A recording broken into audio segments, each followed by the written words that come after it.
Welcome back to RMS Racing Channel.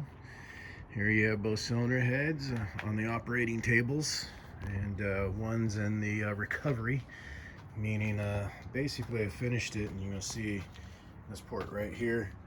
They add a little more splash zone to it. Needed a little work in there. Don't mind the rag in there, it's just to protect the ID of the valve guide, so I'll get none of that stuff in there. But the other ones I carved out. This one probably see a little better without the sun blowing out the picture. But had to add a little splash zone back on the wall there, a little blemish there. Same thing for this one there. You can see it looks kind of wet there, so may have to go back in by hand and sand those down, make sure they're nice and smooth and not polished but just smooth. So they'll still have a little rough texture, but not smooth. Some people believe that you have to polish a port to get the best flow out of it, but studies have shown that that's actually inaccurate.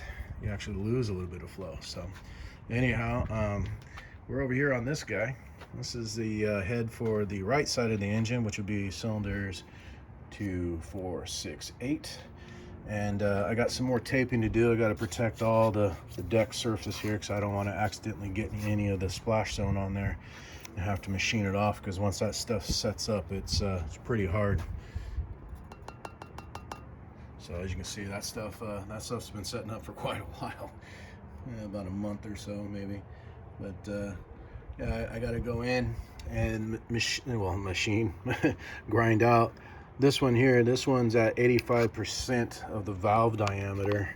This one's a little larger. I didn't bother measuring it. I went for the smallest one because I got to carve that out as big as I can, and then come back to this guy. This is the number 2 intake. That one currently stands at 90%, which is ideal diameter, but being that these other ones are significantly smaller, I can't leave that one that size, so I'll have to go back and fill that one in.